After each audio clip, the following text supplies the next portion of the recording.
right, we are live once again here from Las Vegas, Nevada, Super Bowl 58, Media Row. You got King Doc, you got Courtney Harden of The Real Deal. We're just on here. We had a little technical difficulties a little earlier with our volume, so we just wanted to pop on, talk a little bit of the big game, and make sure our technical difficulties were worked out before we had any more guests show up. Courtney, talk to me, my man. Yes. Let us know if the volume working, listening, and so we can get that fixed. So the experience, man. My last day here at Radio Row, and looking forward to more of this. And it's been a great experience. Great experience here. Hope everyone's been enjoying the couple of week. And we're going to have all this content out and pictures and videos and all those things. PS3 Network and The Real Deal. We just put it all together. And, we're going to have all the videos and things like that. Yeah, let us know if you guys are hearing us.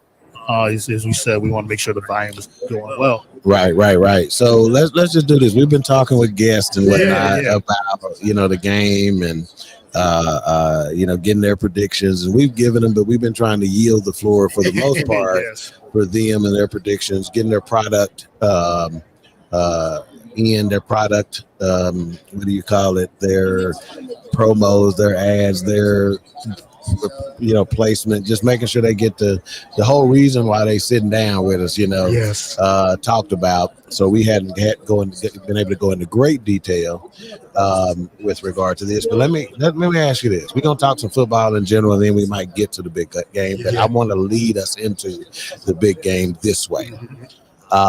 Billy. Yes. Everybody knows the kind of season they had toward the end, right? One of the things that I want to know is, okay, good. We got a thumbs up from it was at the airport. Okay. They're saying he can hear clearly. So one of the things so they had a bit of a train wreck toward the end of the season and into the playoffs, right? And so some people are thinking, it's not a thinking, you got fans in Philly are calling for Sirianni's head already. Yes, they are. A coach who won a Super Bowl not too long, just a few years ago. Went to a Super Bowl a few years ago, right? They're calling for his head already, right? And so, of course, some people are saying they believe he lost the room. There is some. Talk to me about that. I think there is some validity to that. Also, I think some of his decision making or lack thereof helped hurt the team because, offensive coordinator, he had Brian Johnson, who seemed like he didn't know what he was doing. Do you got your button muted? No. Mute yours. Because that would remember that you're my laptop. Well, not my laptop, but you're in my position. Right now, it's muted. It's muted now. So. Okay, cool. No more echo. Okay, we cleared. So the offensive coordinator, defensive coordinator. Vian just saying something about it. Yeah, offensive and defensive coordinator. That was the issue, and that's where I think Nick Sirianni had lost some of the locker room because of the coordinator, and he didn't want to take responsibility for some of the plays that were being called, and he was leaving it to the coordinator. Mm-hmm. So, and then when you fire your defensive coordinator in the middle of the season. Right. You put Matt Patricia, and we knew how that turned out. It just got worse. So I think that was a lot of it. And I like Nick Sirianni, and I like what he brings. And I'm glad they didn't fire him now, but he's on the hot seat. Okay, so you're glad that they kept him? I'm glad they kept him. Yeah, I am glad. Okay, and we got another thumbs up on your echo being clear too. Okay, good. So we know what it is. Yeah. So so you're glad they brought him back? Yeah, at least for 1 year. Okay. So with that being said, this is where I wanted to lead to. The reason why I asked those questions is because I wanted to talk about culture. Okay, right? Because I'm not happy at all with the Cowboys culture, which is my team. Are you happy with the culture that Sirianni brings to the Eagles? Sort of. Only because, as you said, it's the Eagles have always had decent culture. And you don't get to a Super Bowl without having some good culture. They had that last year. They got on a good run. and they seem like they all played together. But this year, for some reason, there was some disconnect. Coaching changes. They said offensive coordinator change, defensive coordinator changes. I think the culture can be fixed, but it starts from the head. It starts from the head up, and it's got to go to the owner and the GM. So it starts from there, and then it trickles down to the coach and to the players. Yeah. Well, the reason why I asked that question is because these two teams, whether it be opening night, whether it be some of the team press conferences at the team hotels, there's been a lot of talk about culture and the way the players receive their coach and the culture that has been set at these teams and within these organizations. Okay. So that's why I asked the question about culture, because Andy Reid, that dude, man, what I hear from him with his players, man, you got to understand that, man, they kill for this dude. I mean, this is a kind of guy who is calling plays like corn dog. Yeah. You understand what I'm saying? You know, he's letting them create their own plays. You know, when I coached, again, obviously a different level, but when I coached, you know, these were sixth grade kids. When I coached them, I let them draw up plays. Right. You know, and I let Madden teach the game for me. Okay. You understand? If I had a defensive end that wasn't rushing like this, I set up a game of Madden and we played. And I said, watch what I do from you know how you can pick what player you are? I said, watch what I do from a defensive end standpoint. This is what I want you to do. You follow me? And that's how I would teach kids. But and I let them call plays. So I knew all of them played Madden. Right. I'm like, create a play.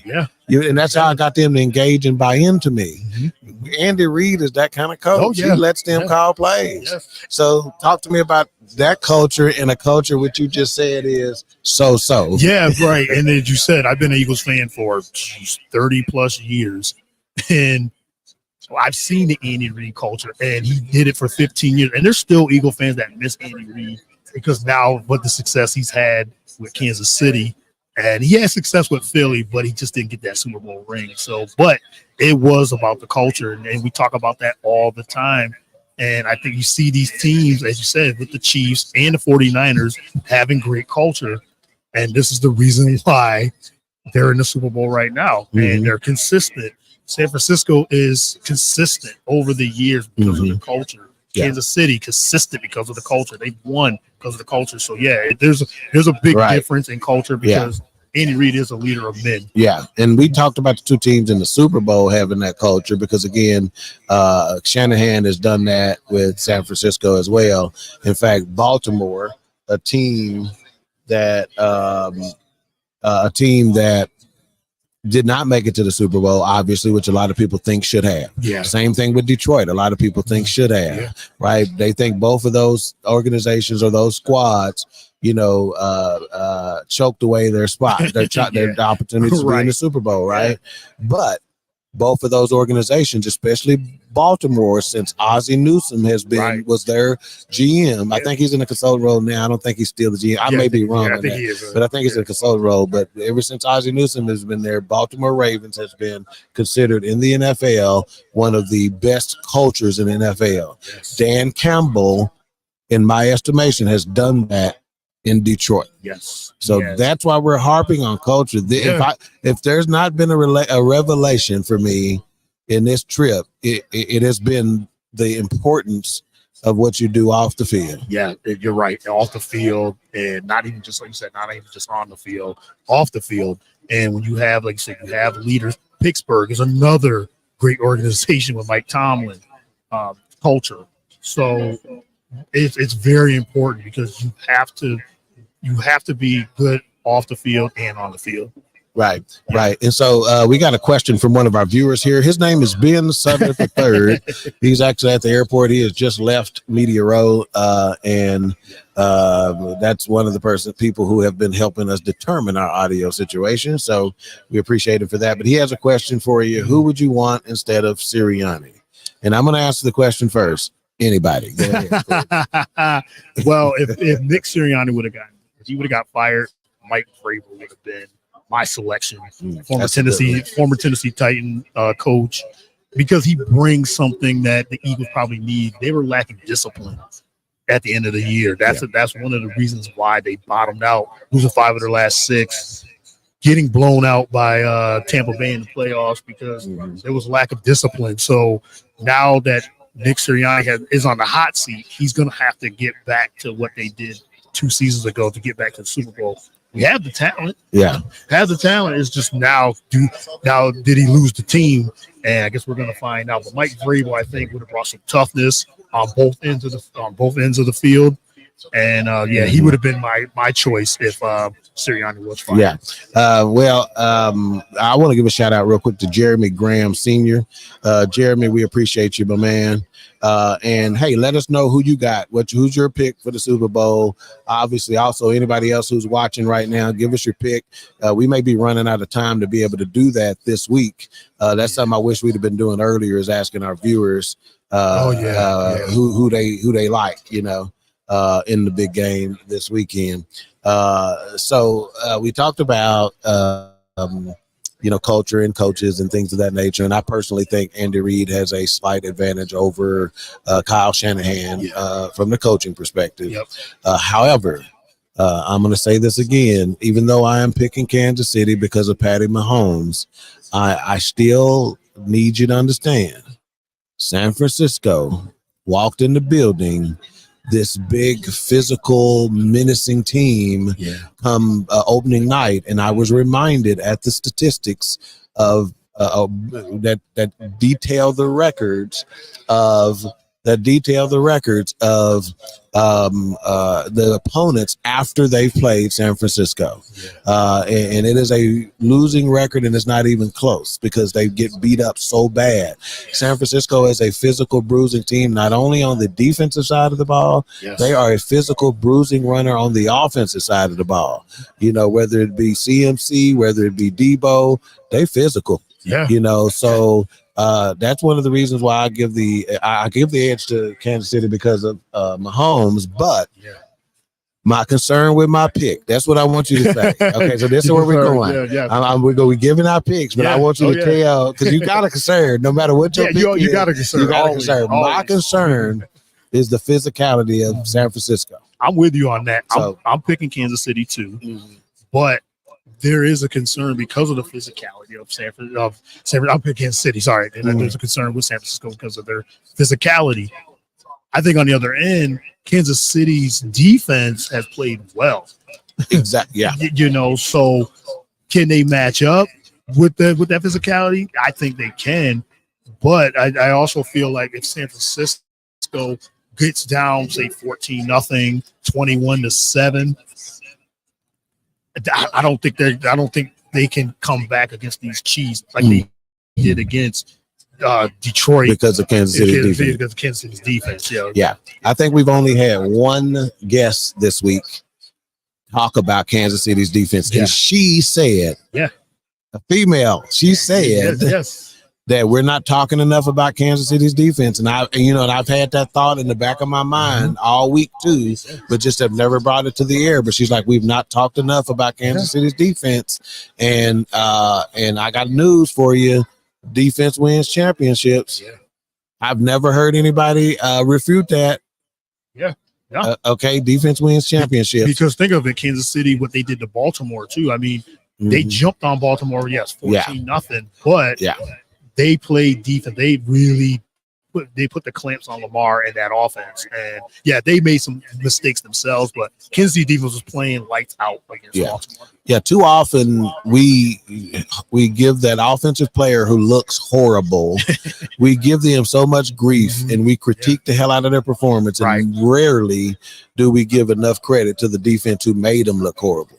Lamar Jackson has some issues, but how much of that do we give credit to the Kansas City defense for making him look pedestrian? Yes. Right? And what can they do to Brock Purdy? I mean, that's another thing that nobody's talking about. I mean, I like what Brock Purdy's done all season, and talk about him being a game manager. No, he's a Super Bowl winning court. He's in the Super Bowl right now. But when those bright lights come on now in the Super Bowl, we gotta. I think it's another storyline. Can he still deliver like he's done all season? The Chiefs have been there. Patrick Mahomes knows what it takes to win. can Brock Purdy do the same thing? That's another question. Right. I want to give again some shout outs to the viewers. We got, and this dude right here, Nathan Ramachandra, he has been supporting us. He has been sharing our videos. He's been sharing our interviews. He's been, giving us, kudos. That dude has been supporting the heck out of us this year. We appreciate it, Nathan. And Nathan, give me your pick, man. Put in the comments who you got this week, because I don't know. I think you may have said it on a couple of earlier shows this week, but let us know. Remind us again who you got, in the big game.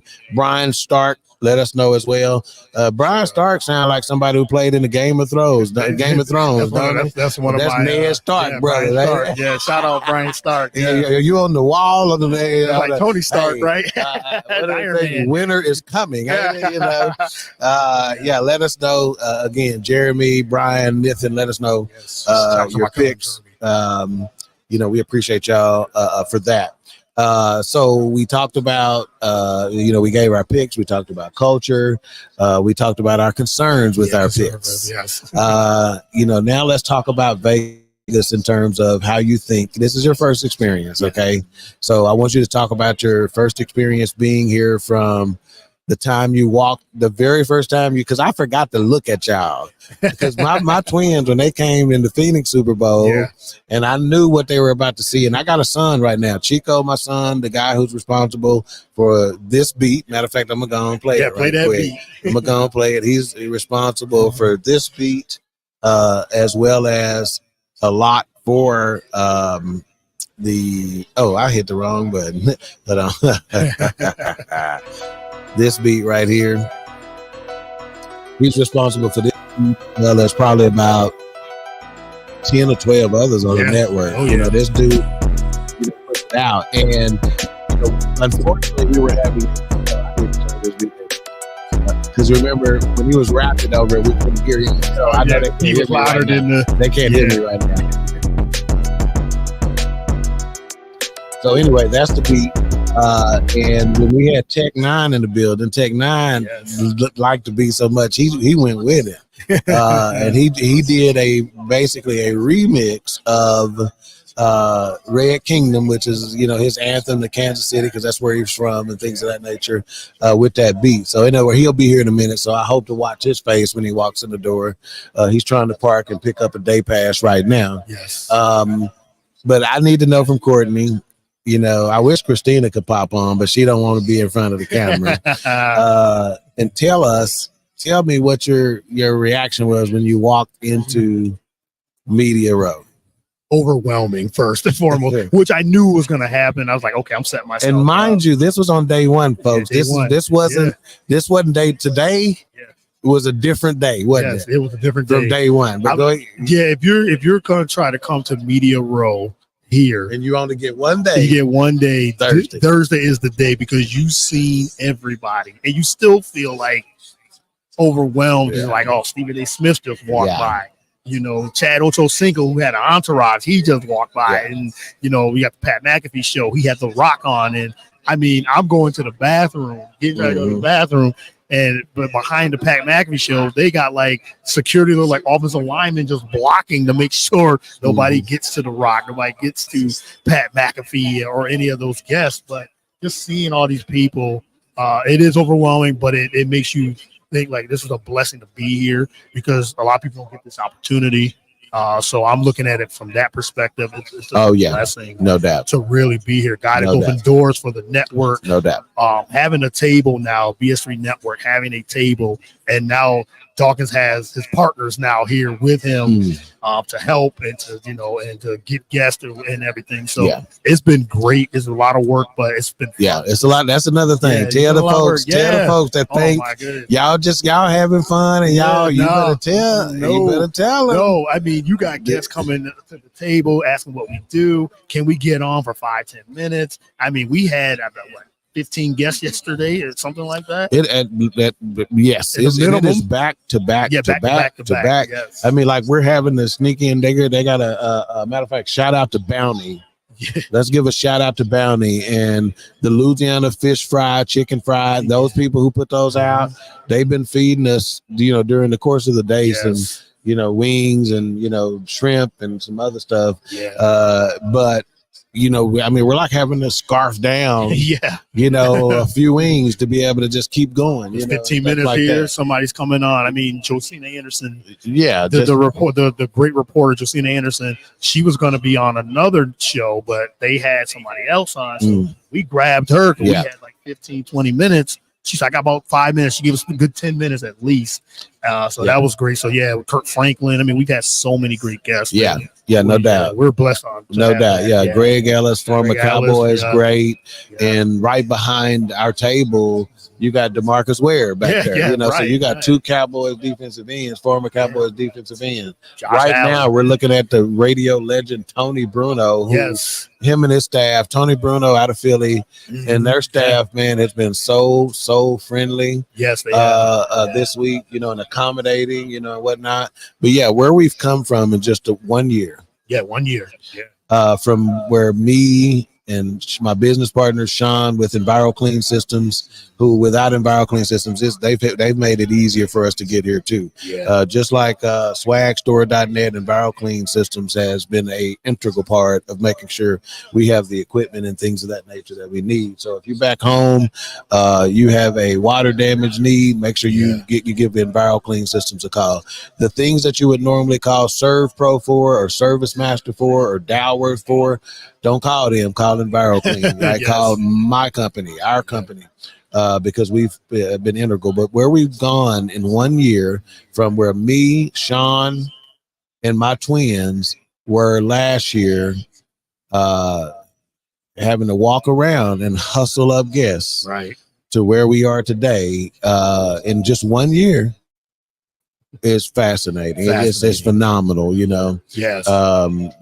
Yeah, and the love that we're getting from, you know, other media members that were here last year that I had the opportunity to meet, even the Usher press conference, me and Christina, our technical producer this week, we'll have to give her credit for that. She's really been that, you know, after every interview, all these pictures you've been seeing of us after interviews with people and stuff like that, it's been Christina who's been there and reminding us to make sure we meet NFL protocols and, you know, things of that nature. When we needed more equipment, she ran the guitar center to go get it.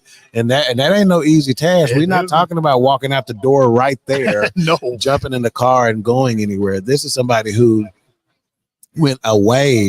This is a casino. You walking a long way, 15 minutes at to least, get somewhere, you know, and get back in and try to find the right piece of equipment and get it back, and you know, that kind of stuff. So you know, how we've come together here to be able to pull this off is remarkable. We will make a bigger request next year and try to make even a bigger mark on, you know, DFW area and Media Row. It is in New Orleans. Yes, I know there'll be no shortage of volunteers from the network to try to come. But you better understand, this ain't no vacation. No, it's work. It's work. Pack your acetaminophen, pack your ibuprofen, pack your ice packs. Yes. This ain't for the faint of heart. Wear your comfortable sneakers, because you will be doing some walking. Yeah, for sure. So let's talk Gatorade. This is one of the prop bets that they got out there, right? Yeah. And this one that's the most interesting to me, because it's so random, right? Yeah, always. What you going with on your color Gatorade? I don't even know what the choices are. I would imagine it's probably orange, yellow, and red. I'd imagine. I would think so. So what you going with? I think it's going to be red, because of the teams are red. I know that's probably the most plain. Okay. But no, I think what the original Gatorade lemon lime? I think it was lemon lime. I think so. Yeah, either that or orange, one of the two. I think it was lemon lime. I'm saying orange. I'm thinking is what I think. Red. I think it's gonna be red. Yeah, that's a good choice though. Because whatever team wins is a red team. So right. I'm going with them. But let me ask you this: since you're talking prop bets, we've had a lot of people on here, Ariel Epstein, and sports bettors, and they've been sharp too. Yeah. Since you seen, you was at the press conference with Usher. What do you think will be his first song? I know that's a big thing too. That's a big. Let me. I got a couple. I think it's gonna be either OMG or My Way. I think it's gonna be one of those two as the first song. I would probably of those two, I would say My Way would be more likely. I don't think any of the featured songs are going to be first. He's going to wait to make an impact with that. Right. Yeah. Yeah. And you know what? Those, So you know what? I'm going to go. He's gonna start with a banger. He's gonna start with something. Well, like, but it's going to be an early banger based on what he said in the press conference. I think it's gonna be. He said, you know, that what he thought about when it came to putting together his show for the Super Bowl. One of the things that he considered was his past, present, and his future. Mm-hmm. So based on that, that tells me that he's going to go with some, you know, something back. You make me want to. That could be it. Okay. That could be that. Yeah, man. You remind me. That could be. That's okay. One of them it's too. Gonna be something. Yeah. It's gonna be something a little older. You know, that doesn't have a feature. That's gonna be my selection. It's something that's older that does not have a featured, you know, artist. And I think he's gonna end with that's what I'm gonna say. Luda and Lil Jon. I think he's got to do Confessions because that was his biggest song. Yeah, he got to do Confessions. He got to do Bad Girl. He got to do Burn. He got to do OMG. OMG, I think will definitely be one. Love in This Club. Oh, yes. Yeah. You Got It Bad. You know, you remind me. He got to do all that. Yeah, someone said, we was interviewing, they said, hey, he's going to probably bring Lil Jon and Luda, definitely, but Justin Bieber too. That's his boy, so he could be bringing him out too. So and I'll say, you know, Usher, you know, his catalog is deep, man. But I gotta give a shout out to Apple Music, man. This is their second year being the sponsor of the halftime show. I think Pepsi was it before. I'm not sure how long Apple's contract is, but I hope it's for a long time. Because the links that they have gone to, whether it be the classiness of their press conference or the details they go to in putting on the show at the actual stadium, they're music people, right? Yeah. So doesn't it kind of make sense that they're gonna do it a little bit better than Pepsi would? It totally makes sense. And even when the Super Bowl got ushered, when the Super Bowl was in Vegas, I told Christine, I said, hey, Usher has a if I could get a hold of it. Usher's he had a residency here, so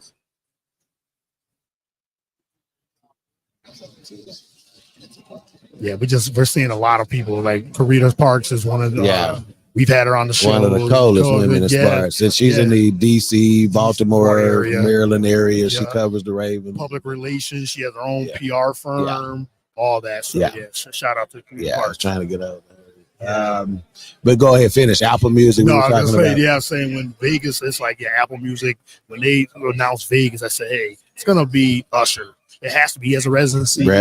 And he's been killing it with the residency. So it's not just any residency. You know, hell, a lot of people got residencies out here. But he ain't. But who killing it though? He's killing it for the last couple of years. So he's gonna put on a great. He's gonna definitely put on a great show because of the catalog he has. So yeah, this will be interesting. And again, Usher is not one of my favorite artists by any stretch of the imagination, and I can't tell you why. But I respect him, you know, his catalog. And his interview today, you know, showed me a little bit of who he is and whatnot. So, you know, I'm a little bit more fond of him today than I was before the press conference today. I'll give you that. You know. Yeah, I've always liked Usher. Because I found myself singing this let me go and say I found myself singing this shit in the press conference because see how it's set up. And if you don't follow BS3 Network or myself, and you didn't see, I actually have a couple of videos there and stuff. But how it's set up is when you come in, the stadium, the theater is dark for the most part, except for the stage. And they got just Apple Music, you know, halftime show, and they're playing his music, you know. And so, number one, when we first sat down, there's some other media members. It was a party. They got crunk right in front of me, you know, like singing this song. Like they got crunk. They jamming, you know, like dancing in the aisle. Yes. You know, and so before you know it, we all sitting around singing this song and stuff in the press conference. And I'm like, damn, I guess, she came back. It looked like she was about to head over here. But But yeah, so before you know it, we sitting there and we 3-4 songs in singing. Yeah, that's Usher for you, man. This song, Usher, baby. So yeah, so I got to give him his props and whatnot. And he's not he done moves up from the bottom portion. I'm gonna put it like that. The bottom portion of my list. He's still not my favorite. One of the reasons I had an issue is because that time when him and Mike, I can't remember the award show, but he gonna come out there and try to outdance Mike. Oh yeah, yes. You can't outdance Mike. Mike taught you. I got a problem with that. Don't come trying to be out here outdancing. Mike taught Chris you. Tucker doing it is one thing. He's just trying to be funny, So I do. I mean, I do like Usher. I like Usher's a lot of his earlier stuff as we talked about all those songs and everything. But he's definitely got the music, the catalog. He can dance. I mean, he's got it all. Like he's the total package as an artist. So what? Yeah. Okay, I was looking over at the ticket. The ticket, guys. Let's see. It's 6:15 there. So carry on, Courtney. Yeah. So in the comments, let us know. Like you said, Usher and the songs you guys think he's going to select as his first songs or his last song, his 10 song that he's going to do. And what do you guys think of the Super Bowl performance by Rihanna? So see what we want to know what you guys think. But give us your predictions. Again, we are live here in Radio Row. Thank you for everyone that supported. Like the videos, like the post, shared the post, and all that. It's very easy to do. So we really, really appreciate all the things you guys got going on. So yeah, we've just been busy. People have been coming to our table and just supporting and everything. So yeah. So yeah, we definitely are enjoying our time. Just like we just said, people are really just coming to our table, and this was actually our 5:00 interview that was scheduled, and they want to come on a little early. So what we're gonna do, we're gonna go ahead and end this one. Yes. So we can kind of get prepared for this one since they want to come in a little early, and we'll be right back with you for more coverage from Super Bowl 58 here in Las Vegas, Nevada.